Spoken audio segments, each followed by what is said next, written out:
Mom, I don't understand, I said, staring at the empty seats where my kids should have been sitting at my mother's birthday celebration in her New Jersey home. You specifically told me this was a grown-ups only party. The confusion in my voice turned to disbelief as my brother Michael walked in with his wife and their 3 children, all dressed up and carrying perfectly wrapped presents. My mother's face lit up at their arrival, and she rushed to embrace her grandchildren. "Grammy!" they squealed in delight, while my heart sank thinking of my own children, Emma and Lucas, who were at home with a babysitter because I'd respected my mother's wishes. "Oh, Carmela," my mother said, noticing my expression. "Michael's kids are different. They're special. I'm sure you understand." But I didn't understand. Not at all. My children, Emma, age 8, and Lucas, age 6, were just as special, just as worthy of celebrating with their grandmother. As a single mom, I'd spent the morning wiping away their tears, explaining why they couldn't come to Grammy's birthday party, promising we'd do something special another day. "They're not different," I said quietly, my voice steady despite the storm of emotions inside. "They're all your grandchildren." My brother smirked slightly, adjusting his designer tie. "Come on, sis. You know your kids can be a handful. This way everyone can enjoy themselves." A handful? Because Emma sometimes got overwhelmed in crowded spaces? Because Lucas preferred to express his enthusiasm through movement rather than sitting still? These were the same qualities that made them uniquely wonderful. I stood up from the elegantly set dining room table, my untouched appetizer forgotten. The family photos on the walls seemed to mock me now. Carefully curated images where Michael's family featured prominently, while my children appeared only in group shots, usually at the edges. "Where are you going?" my mother asked, already distracted by Michael's youngest showing her a drawing. "We haven't even had dinner yet." I picked up my purse, my mind already forming a plan. My kids deserved better than this, and suddenly I knew exactly how to give it to them. "I'm going to spend the evening with my children," I said, my voice clear and confident. "All of us should be where we're truly appreciated." As I walked out, I pulled out my phone and scrolled to a number I hadn't called in years. Sometimes the universe has a way of providing exactly what you need, exactly when you need it. The drive home through the quiet New Jersey streets gave me time to reflect on the years of subtle exclusion my children had faced. It had started small, my mother forgetting to invite them to Sunday brunches, planning family events during their nap times when they were toddlers, always finding reasons why Michael's kids were easier to accommodate. I'd made excuses for her behavior, always trying to shield Emma and Lucas from the pain of rejection. But maybe I'd been wrong. Maybe they needed to learn that when people don't appreciate you, you create your own joy elsewhere.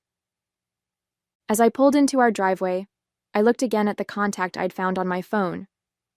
Antonio DeMarco, Culinary Institute.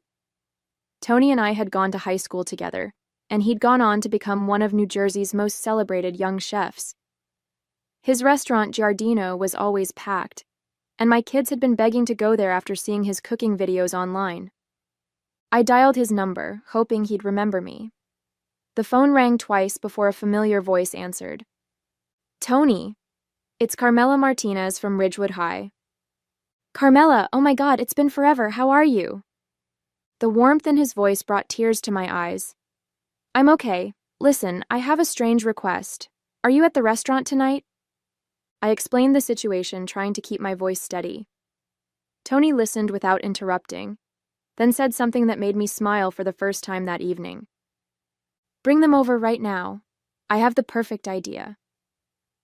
I walked into the house to find Emma and Lucas sitting with their babysitter, Jessica, attempting to play board games, but clearly downhearted. Emma's long dark hair was pulled back in her special occasion braid. She'd done it herself, hoping until the last minute that Grammy would change her mind about the party. "Mom!" Lucas jumped up, his energy instantly returning. "You're back early. Did Grammy miss us?" The question broke my heart, but I wouldn't let them see my sadness. Instead, I grinned mysteriously. "How would you two like to go on an adventure?" Emma looked up cautiously. "What kind of adventure?" Well, I said, pulling up one of Tony's cooking videos on my phone, how would you like to meet this chef? And maybe learn how to make something special in his kitchen? Their eyes widened with excitement. Really? They gasped in unison. Really? Sometimes the best celebrations are the ones we create for ourselves. The lights of downtown Montclair twinkled as we pulled up to Giardino. The restaurant's warm glow spilled onto the sidewalk, and through the windows we could see the busy dining room filled with happy patrons. Emma clutched her notebook, the one where she wrote down recipes from cooking shows, while Lucas bounced excitedly beside her. Are we really going to cook in a real restaurant? Emma asked, her earlier disappointment forgotten in the face of this new adventure. That's the plan, sweetheart. I smoothed her carefully braided hair. And you know what? You're already dressed perfectly for a special evening. Tony was waiting at the door, his chef's whites crisp and clean despite the dinner rush. His face broke into a huge smile when he saw us. The Martinez family! Come in, come in! He knelt down to Emma and Lucas's level. I hear you two are interested in cooking? Lucas nodded enthusiastically. I can make scrambled eggs all by myself. And I've been learning about herbs, Emma added shyly, showing him her notebook. I have a little garden on our windowsill. Tony's eyes lit up as he flipped through Emma's careful notes. This is impressive. You know, I started just like you, growing herbs in my mom's kitchen when I was about your age. He led us through the bustling dining room to a special table with a view of the open kitchen. The aromas of fresh herbs and sautéing garlic filled the air, and I watched my children's faces glow with wonder as they took in the orchestrated chaos of a professional kitchen. First, Tony announced, we'll have a proper dinner. Then, if you're interested, I thought we might create something special for dessert. He winked at the kids. I could use some expert help with my famous tiramisu. Can we really help? Emma asked, her eyes wide. Of course. I'll even give you special chef's aprons. He glanced at me with understanding. Every great chef needs to start somewhere, and my kitchen welcomes all kinds of special talent. The emphasis he placed on special was different from my mother's, where she used it to exclude. Tony used it to celebrate what made each person unique. I watched as a server brought fresh-baked focaccia to our table, the herbs on top matching the ones Emma grew at home. I took the liberty of planning a tasting menu, Tony said. Everything child-friendly but sophisticated. No dumbed-down kids' meals here. In my kitchen, we respect all our chefs, no matter their age. Looking at my children's excited faces, I felt the last traces of hurt from earlier beginning to fade. Sometimes rejection just redirects you to where you were meant to be all along. The tasting menu was a parade of delights that made us forget all about my mother's party. Each dish came with a story from Tony about its origins, and he encouraged the kids to guess the ingredients.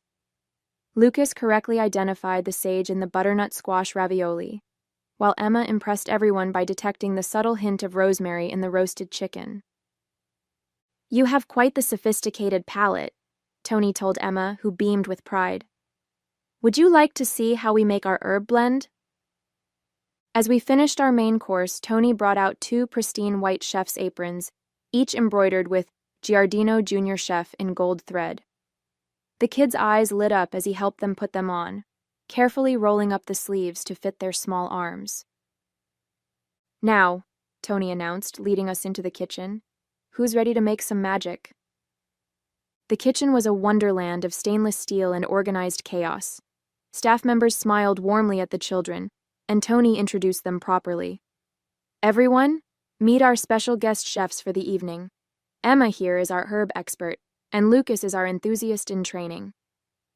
Welcome to the brigade, called out several chefs, using proper kitchen terminology that made the kids stand taller with pride. Tony set up a special station for them, with all ingredients measured and ready. Safety first, he explained, showing them how to properly hold utensils and handle hot items. Emma took careful notes in her book while Lucas watched with uncharacteristic focus. First, we make the coffee mixture for soaking the ladyfingers, Tony explained. Lucas, would you like to help me count how many we need? Lucas, who sometimes struggled to sit still in school, counted each cookie with perfect attention. 24, he announced proudly. Exactly right. Emma, could you help me mix the mascarpone filling? The key is to fold it gently, just like how you handle those delicate herbs in your garden. I watched in amazement as my children worked together with none of their usual squabbling. Emma showed surprising patience helping her brother, and Lucas listened carefully to her suggestions. Tony had an intuitive way of playing to their strengths while gently supporting their challenges. Mom, Emma called out, take a picture of us mixing. I snapped several photos of them working, their faces focused and joyful. Without thinking, I posted one to my social media with the caption, "My amazing junior chefs creating magic at Giardino. Thank you, Chef Tony, for making this night unforgettable." Almost immediately, likes and comments started pouring in. My phone buzzed with a text from my cousin Sophia, who was at my mother's party. OMG, is that the Chef DeMarco? The kids look so happy. Things are pretty tense here. You definitely chose the better celebration. Mom, look, Lucas called out, carefully piping a mascarpone cream rosette just as Tony had demonstrated. I did it. Perfect technique, Tony praised.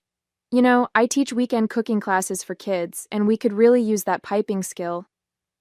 I watched my children flourish under his kindness and acceptance, realizing that sometimes the family you need isn't always the family you're born into. As we assembled our tiramisu, the restaurant's social media manager, Maria, asked if she could take some photos for their Instagram.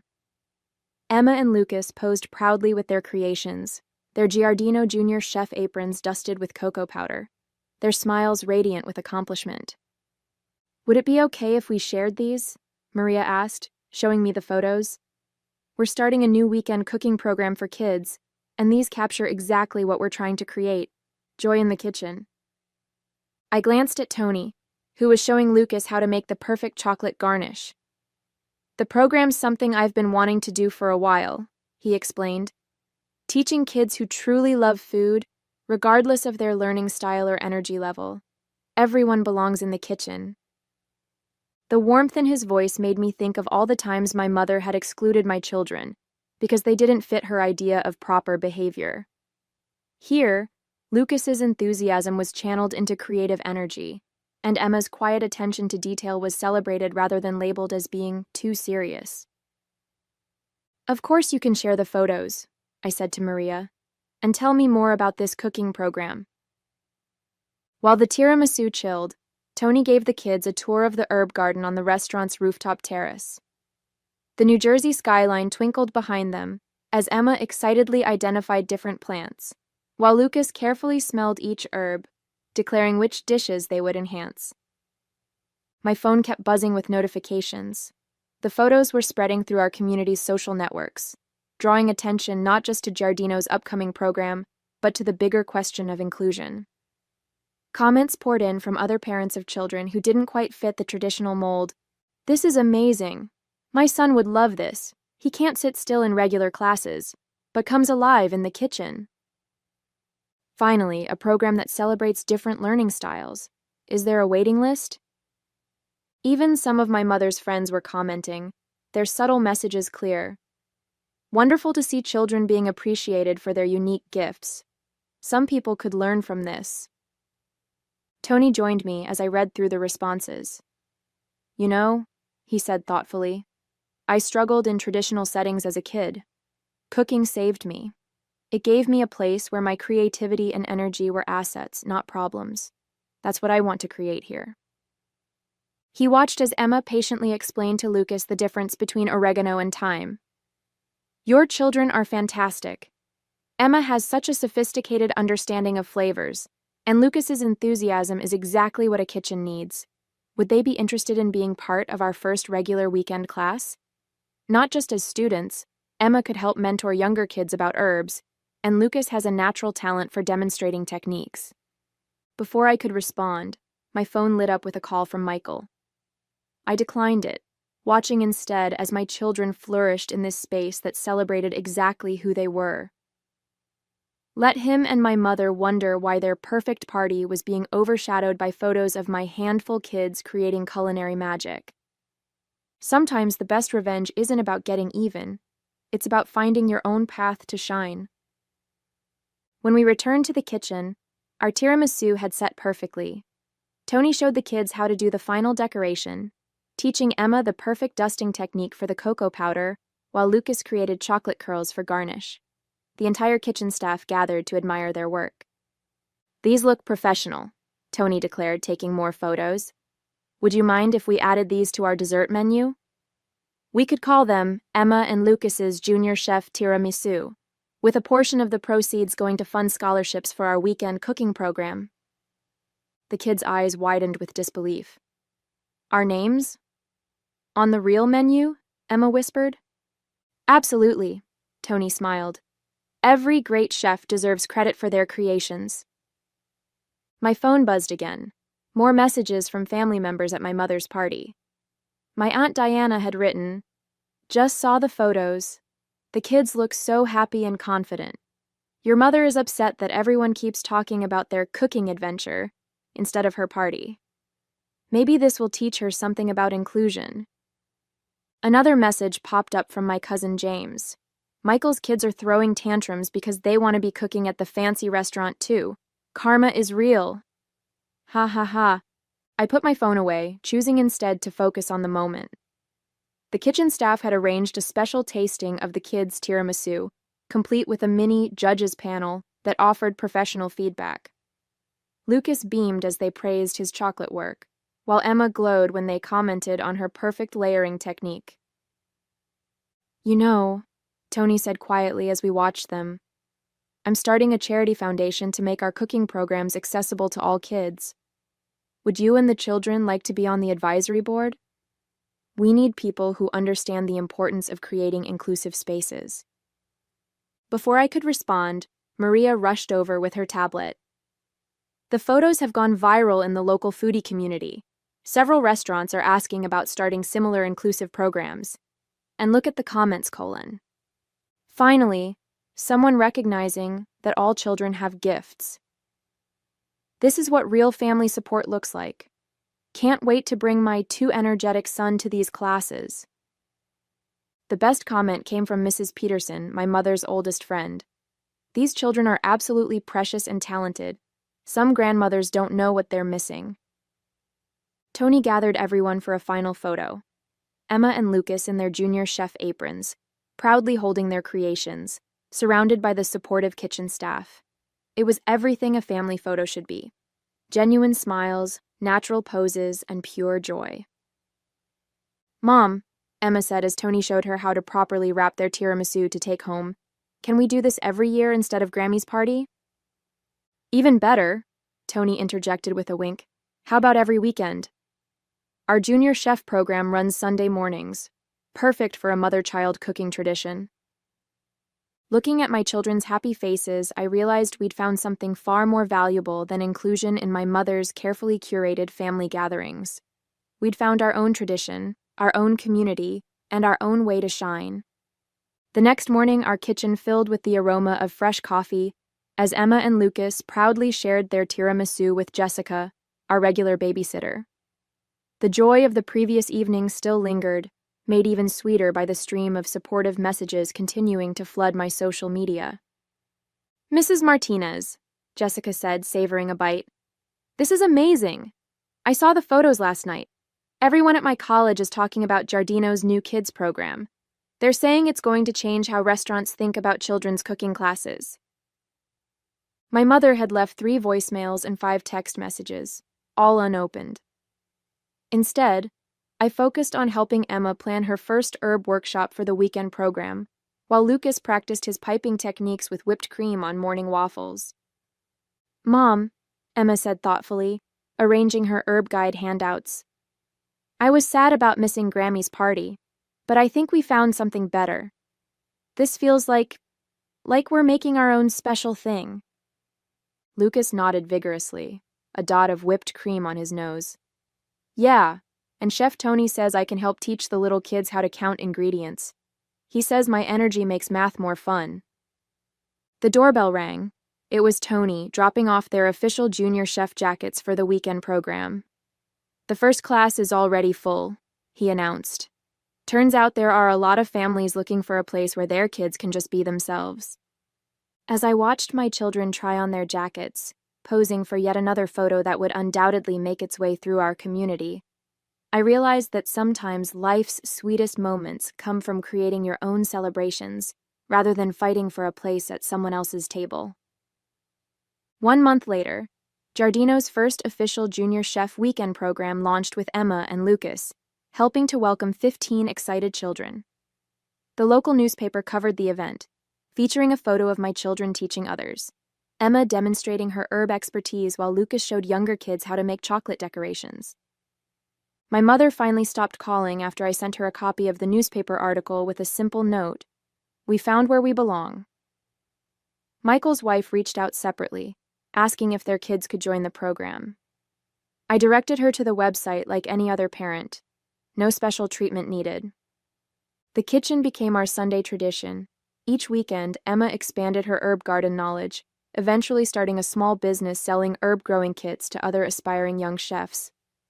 Lucas discovered that his boundless energy made him a natural entertainer, and his cooking demonstration videos on Giardino's social media gained a devoted following. Tony and I worked together to expand the program to other restaurants in New Jersey, creating a network of inclusive spaces where all children could discover their culinary talents. The waiting list grew longer each week, but we made sure to reserve spots for kids who, like mine, needed a place to shine in their own way. "You know what, Mom?" Emma said one Sunday as we prepared for another class. "I don't feel sad about Grammy's parties anymore. We made something better." Lucas looked up from his chocolate piping. "Yeah, and we get to share it with everyone." That's the thing about exclusion. Sometimes it leads you exactly where you were meant to be all along.